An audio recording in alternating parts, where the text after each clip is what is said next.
Welcome to Psychic Poetry, where I am talking to women who are so powerful, so important, and incredible with amazing life lessons for us from all different parts of history from all over the world.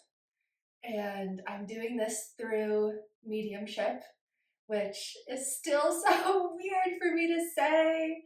Um, it's hard. It's hard to open up about this sort of ability, especially on the internet, on the interwebs, because it's something I have kept secret for a very long time in my life. And just the absolute fear that somebody would find this out about me was so strong. I was in the psychic closet, I guess you should say. And at some point, at age 34, it became too important to pretend that it doesn't exist anymore. And especially with the idea for this second book of poetry that I'm writing, I don't owe it to myself, I owe it to the women that are bringing their lessons forward and their lives forward in the second book. It is something I have to remind myself that, like, even though I might feel vulnerable or scared, it is literally not about me. It is all I am are two hands to write this stuff down. And that's what kind of gives me the strength to go through and record this for you today. And today we are covering Clementine Hunter, who's just so phenomenal. I loved talking with her and basking in her personality and her energy, and the things that she showed me were so profound. There's probably not one day that goes by without thinking of the stories that she told me and the lessons. Oh, it's just so profound. So Clementine Hunter is one of the South's most celebrated folk artists. And I use that term here with reservation because this might be a hot take, but this is my take. I believe folk art has been used in the art world to other or put down or put in a separate lower category artists of color and artists from other cultures, artists that do not have the traditional background, the traditional art school. They're not doing the traditional art that you would see in a hoity-toity gallery in New York City. I think it's used as an othering system. So I will say folk art so that you might, it might ring a bell for you as to where you might have heard her before, but I will not be using folk art again. She's an artist, not a folk artist. And if you take one thing away from today, may it be that, because she deserves the label artist. Full stop. Clementine Hunter, when she came to me, the first thing she said was, "Call me Miss Clementine," which I was like, of course, yes, yes, yes. But I was confused. I didn't really get it. And especially with her, I wrote the poem and had my conversation before I mostly did any research for her. And that's why this particular poem and this experience was really validating that I really am having these conversations, because I would not have known certain things that ended up in the conversations, in the poetry, and then researching, it kind of clicked and made sense. So for instance, Miss Clementine, and in the book she will be Miss Clementine as she wants, but when I was researching later, the woman that was in charge of kind of the big house, the woman that lived in the big house, the white woman, because she lived on basically a plantation in the South.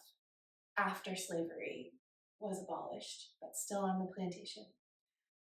She was Miss, and now I can't remember the name, but she was called Miss and then her first name. And so her Clementine saying, "Call me Miss Clementine," is her asserting herself and saying, "That woman's no better than me. I'm an equal. Finally, finally, in death, I'm an equal."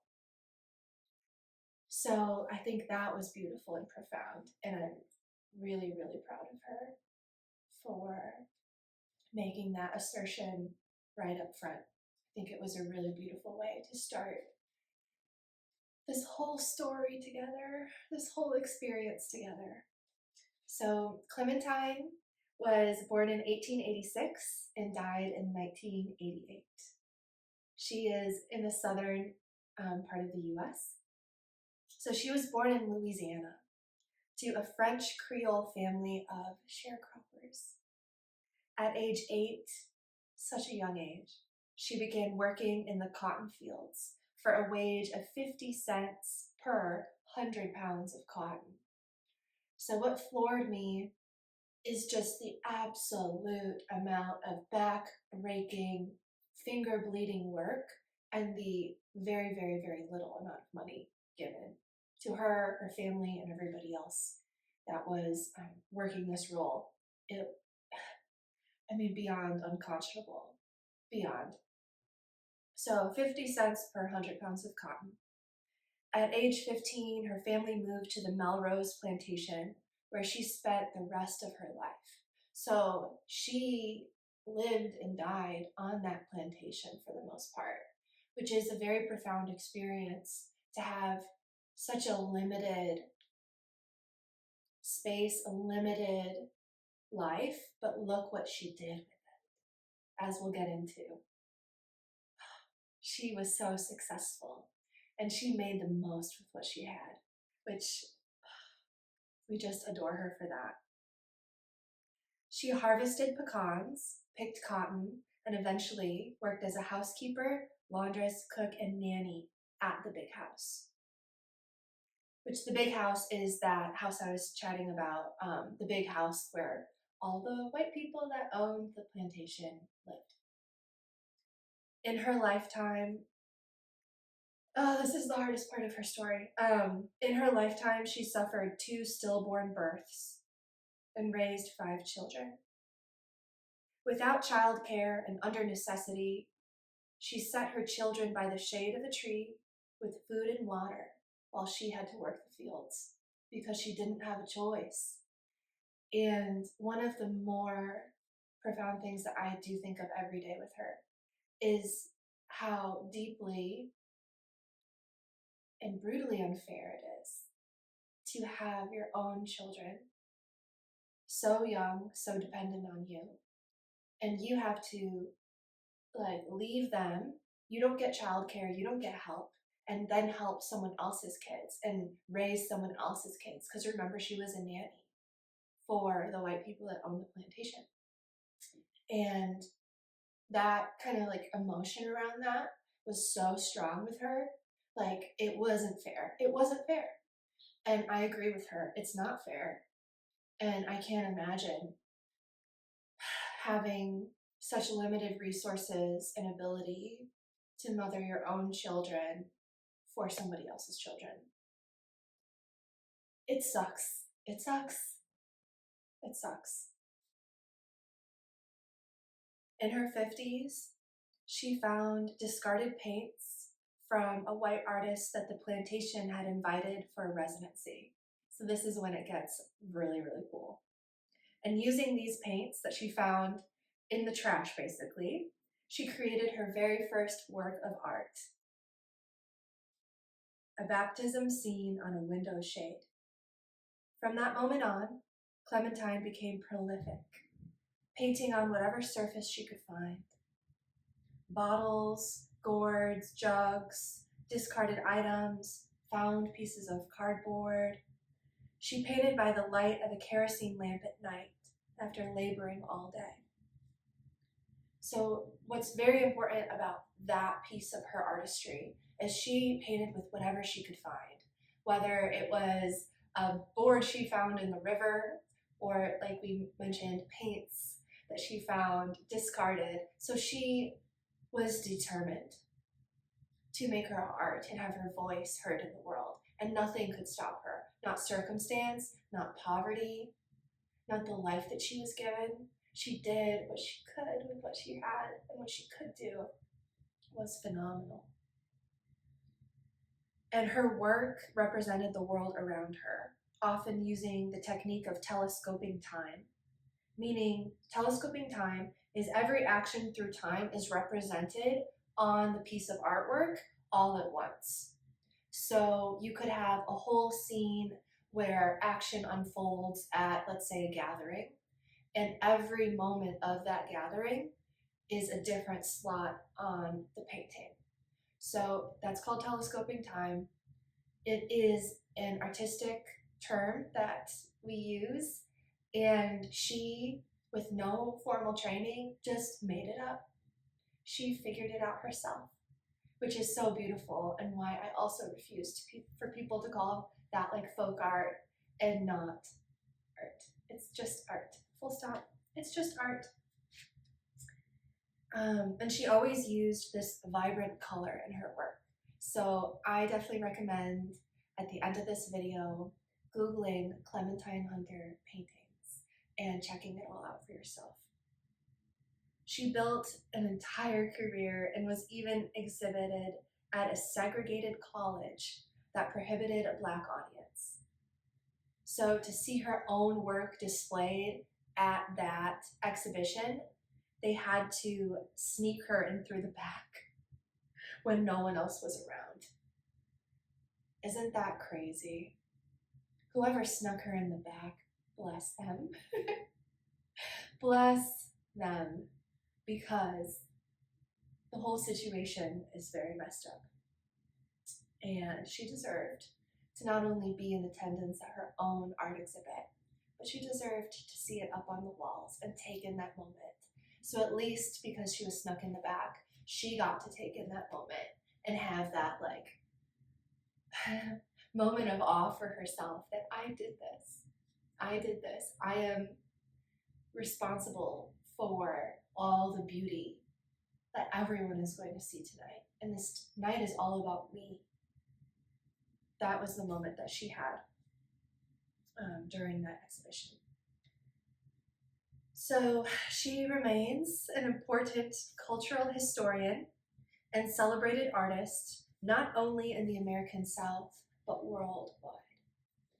So one thing that my research revealed is historians really look to Miss Clementine's art to see what it was like in this period of time living on plantations in the South, because we don't have a lot of historical records as to what life was like, because reading and writing was very limited. And these paintings, Miss Clementine really gave us a slice of life, like what everyone ate, what the social gatherings were like, what games they played together, all the different seasons and how they interplayed. So historians really look to her to see an accurate account of living on plantations during this time period. So that's why it's so important from a historical perspective. Like, her work remains incredibly important. And from, of course, us learning about her life and taking in some of the challenges that she had and how she overcame them, it's so important for us as artists, as women, as people in this world, to see how she overcame every single obstacle in her way. Like, she was not given an easy life. That's something that I really walked away from in my experiences with her, and what she showed me is just, for her, it was another day. But for me, in my life where I wake up and I work from home and I'm an attorney and a writer and I have working heat and food in my fridge and I'm not a physical laborer at all. So for me to step into that life, holy smokes, I don't know how she did it every day, every single day. It was hard, hard, hard work. But she had a spine of steel, and she refused to be sorry for herself.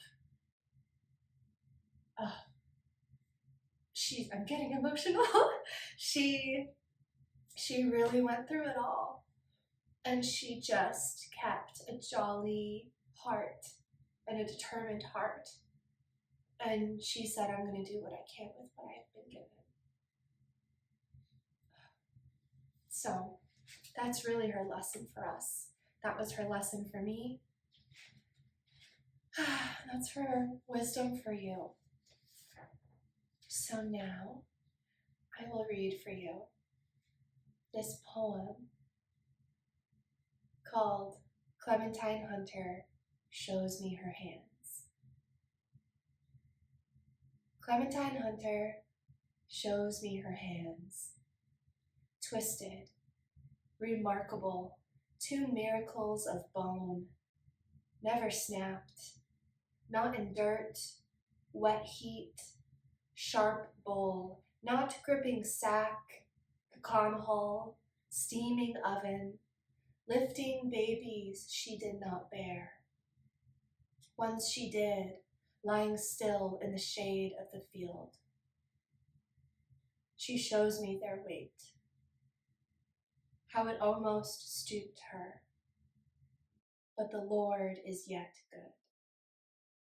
Clementine starts a kerosene fire and tells me, if they won't give it to you, you have to take it. Lamp oil, time, respect. Stretch out that night with your fingertips. Make your world from a board you found in the river. A jug skin, the back of your beloved's calf.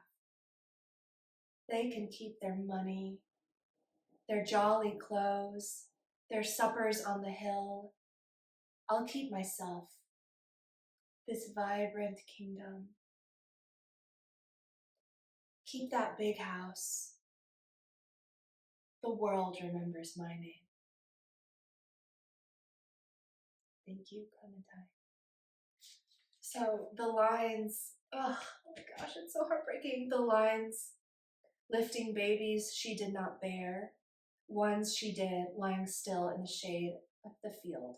She shows me their weight, refers to both what we were discussing, her having to set her children down, basically, and hope for the best, while caring for somebody else's child, and also her stillborn births, which that's one of the hardest, that's one of the hardest parts about this whole process. And talking to these women and them showing me portions of their lives, and it's just not easy. So that is emotionally the weight of those stillborn births for her. So that is what those lines mean.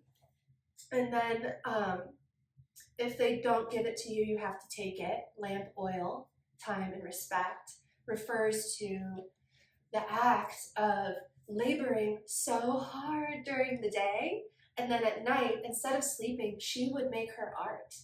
She burned the candle on both ends, and her husband was always like, oh my goodness, again, like you're painting again, when are you ever gonna rest? But her art really fueled her. It was her purpose and her drive and her passion.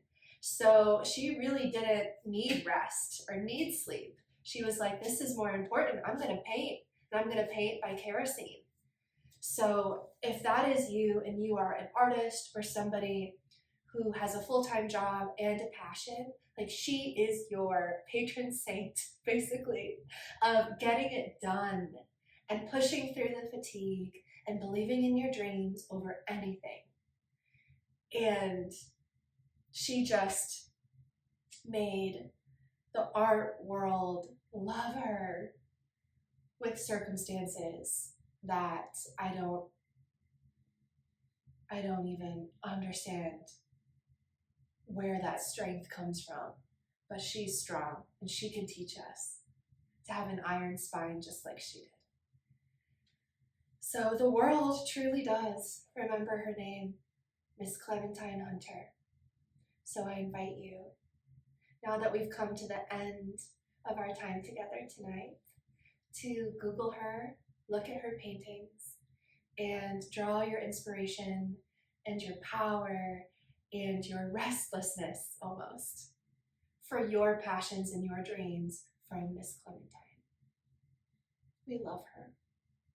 Thank you so much for being here tonight with me. And please, if you want to hear about more women, I have so many. I have Frida Kahlo, I have Georgia O'Keeffe, I have Frida Kahlo and Georgia O'Keeffe together because they were friends in real life and very, very close. I have Cleopatra, I have Mary Queen of Scots, I have so many women. Eartha Kitt, Marilyn Monroe, I can go on and on and on. Chu Qin from China is my previous video. So please subscribe and like, and feel free to drop me a comment if you found anything in particular really inspiring about Clementine, Miss Clementine today. I know she's given us so many things to think about and dream about, and so much fire in our bellies. Thank you.